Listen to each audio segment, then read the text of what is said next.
Bonjour Éric Coquerel. Bonjour. Ce soir, Emmanuel Macron va reconnaître l'État palestinien lors d'un sommet aux Nations Unies, une promesse faite par la France dès 1989. Vous dites quoi ce matin? Vous dites bravo au président de la République?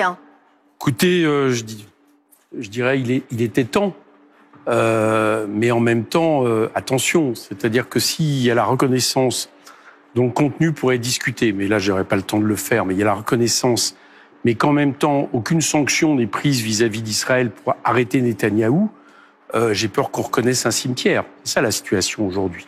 Donc il faut absolument que les deux soient liés, sinon malheureusement ça n'aura servi à rien. Le Hamas a qualifié la démarche d'Emmanuel Macron d'étape positive. Est-ce que c'est pas lui donner une victoire symbolique? À qui? Au Hamas. Écoutez, de quoi parlons-nous aujourd'hui? On parle d'une situation où le Conseil des droits de l'homme de l'ONU dit maintenant c'est un génocide, en fonction de la Convention de 1948 de l'ONU qui reconnaît les génocides. On a une annexion quasiment de fait de la Cisjordanie. Donc parler de victoire pour je ne sais quelle composante, y compris le Hamas du peuple palestinien, c'est évidemment comme, je veux dire confondre un peu un génocide en cours, une annexion et une guerre. Aujourd'hui, le peuple palestinien, malheureusement, est le grand perdant de ce qui est en train de se passer parce qu'il est menacé de disparition. C'est de ça dont on parle. Mais est-ce que vous pouvez aussi entendre qu'aujourd'hui, c'est le Hamas qui finalement contrôle encore Gaza et que finalement on donne une reconnaissance à l'État palestinien, à une autorité palestinienne qui est aujourd'hui très faible. Qui va incarner on va dire l'État au sein de cet État palestinien? On ne parle pas de la même situation. Là. Vous me parlez de Gaza. Vous me parlez de Gaza où il y a eu 64 000 morts, dont 2 tiers, 80% de femmes et enfants. Vous me parlez de Gaza où tout le système de santé, où la famine règne, etc. Donc vous m'expliquez que le Hamas contrôle Gaza alors que les bombardements ne cessent et l'invasion israélienne ne cesse. Je trouve ça assez bizarre comme vision des choses. Moi, ce que je constate, c'est que aujourd'hui, il y a un danger évident et c'était l'objectif d'ailleurs de M. Netanyahou, de son gouvernement, que Gaza soit annexé, après que la population a été décimée et expulsée, et que la Cisjordanie, aujourd'hui, sont entièrement colonisées. Donc je ne vois pas très bien comment on peut m'expliquer que derrière la question de la reconnaissance d'un peuple qui est aujourd'hui martyrisé, il y aurait une victoire quelconque pour ce peuple. Il faut que M. Netanyahou s'arrête. Il faut que je ne fais que traduire, j'entends ce que vous dites, que traduire une émotion. Alors, je vais vous lire... L'émotion, excusez-moi, l'émotion... Vous et moi, que nous devrions avoir, c'est que quand l'ONU même reconnaît un génocide, je pense qu'elle est aujourd'hui... Je ne parle pas de mon émotion, si je peux terminer juste ma question. L'émotion que cette reconnaissance suscite, il y a par exemple cette pétition avec une vingtaine de personnalités qui estiment que c'est pas le bon timing, parce que le Hamas n'est pas démantelé et parce que les 48 otages ne sont pas libérés. C'est une question qu'on peut se poser, le bon moment, le calendrier. On peut mettre sur le même niveau un État qui aujourd'hui pratique un génocide et un peuple qui le subit. Ça, c'est les choix. Les gens font des choix dans l'histoire, ça les regarde. Je pense que pour moi, c'est une erreur dramatique, c'est même une faute de la part de ces signataires. Encore une fois, là, pour l'instant, nous en sommes à faire en sorte que le peuple palestinien ne disparaisse pas en tant qu'entité historique, et voire physiquement pour beaucoup. Donc, je veux dire, tout ce qui m'explique qu'il serait trop tôt, etc., ce qu'il faut faire aujourd'hui, et c'est pour ça que je vous dis, la reconnaissance ne suffira pas, c'est que les instances internationales doivent arrêter ce que fait M. Netanyahou. Je ne sais combien il y a eu de décisions, de sanctions vis-à-vis de la Russie de M. Poutine, et vis-à-vis de M. Netanyahou et ce gouvernement, il y en a eu 0. Donc vous voyez bien qu'on n'est pas du tout au niveau de ce qui est en train de se passer au Proche-Orient et notamment vis-à-vis des Palestiniens. Je repose ma question, celle du début, mais peut-être un peu différemment. Au vu de l'état de faiblesse de l'autorité palestinienne, Mahmoud Abbas, on ne peut pas dire qu'il est brillé par son dynamisme. Aujourd'hui, c'est de l'inertie, il y a de la corruption, il n'y a pas d'élection. Qui, demain, va incarner l'État palestinien? Ça serait peut-être... Si demain, la Palestine avait la chance de constituer un véritable État, ça veut dire que les Israéliens se retirent de Gaza, ça veut dire qu'ils arrêtent leur massacre, ça veut dire qu'ils arrêtent leur génocide, ça veut dire qu'ils se retirent de la Cisjordanie. C'est au peuple palestinien, par des élections, qu'il reviendrait de décider qui les représente. C'est ça qui devrait être proposé. Mais vous voyez bien que ce que je vous traduis là, on en est très loin. Aujourd'hui, encore une fois, nous avons un peuple...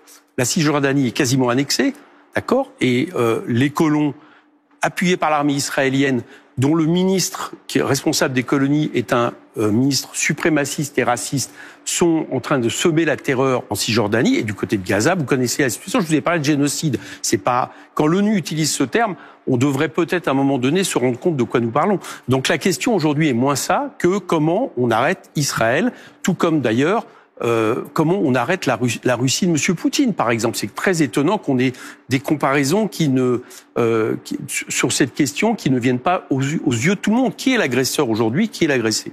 Olivier Faure invite les mairies à pavoiser aujourd'hui leur fronton du drapeau palestinien. Ils vous ont un petit peu doublé au poteau, les socialistes? Non. Pourquoi non? Écoutez, si M. Faure nous double au poteau, comme vous dites, sur cette question-là, moi, ça me va très bien. J'ai pas de problème là ça. Je pense que c'est une très bonne idée de mettre le drapeau palestinien sur les mairies. Même si les tribunaux administratifs ont déjà largement rappelé à l'ordre les mairies en indiquant qu'il y avait un trouble à la neutralité vous savez comme moi qu'il y a eu des drapeaux ukrainiens, qu'après le 7 octobre, il y a eu des drapeaux israéliens, etc. Donc aujourd'hui, il serait assez normal en termes de solidarité. Ils ont été retirés, mais ils ont été mis au fronton.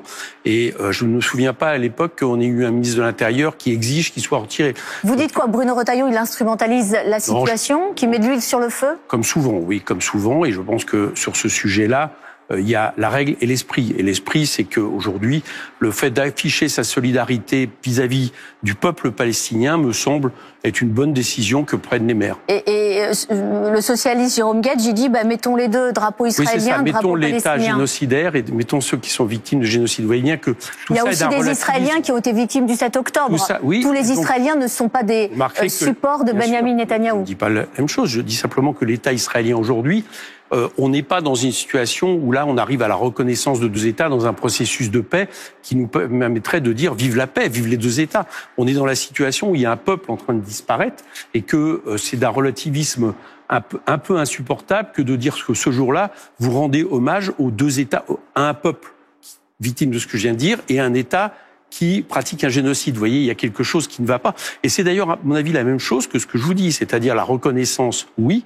Mais si ça ne s'accompagne pas de sanctions qui arrêtent M. Netanyahou, il en sera fini du peuple palestinien. Sébastien Lecornu reçoit mercredi l'intersyndicale pour évoquer le budget. Il y aura à peu près tout le monde, notamment la CGT, la CFDT. Vous, les Insoumis, vous n'avez pas souhaité vous rendre à Matignon. Est-ce que finalement les syndicats sont pas plus matures que vous sur ce sujet-là? Bien, votre question, elle n'est pas orientée. Écoutez, non, les syndicats sont certainement dans leur rôle. C'est pas des partis politiques. Nous, on ne se fait aucune illusion sur ce que va faire M. Lecornu. Il est là pour poursuivre la politique de M. Macron, qui est une politique d'offre, de compétitivité en faveur des ultra-riches.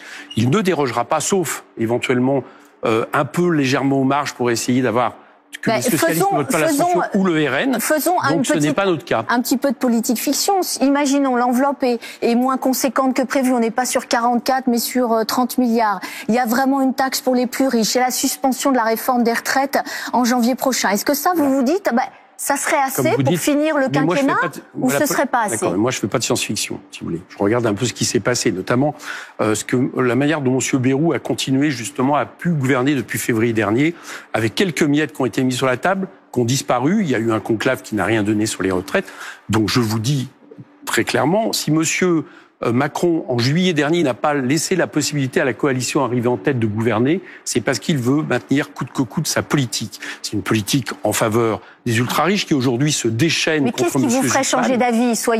Croyons au miracle. Mais ce qui nous ferait changer d'avis, c'est que M. Macron démissionne ou que nous obtenions sa destitution. Parce que le problème que nous avons dans ce pays depuis un an, et d'ailleurs manifestement les sondages le reflètent, c'est qu'il y a un déni démocratique. Celui qui a perdu maintient coûte que coûte et sa politique et ses gouvernements. Et en plus, c'est une politique économique, là j'aurais pas le temps de vous l'expliquer, mais qui nous emmène dans le mur parce qu'elle ne règle pas la question de l'urgence écologique, parce qu'elle ne règle pas la question de la relance intérieure de l'économie et parce qu'elle favorise uniquement un tout petit nombre de Français et nous payons tous la note. Eh bien, bonne journée, Éric Coquerel. Merci à vous. Merci, Éric Coquerel, d'avoir été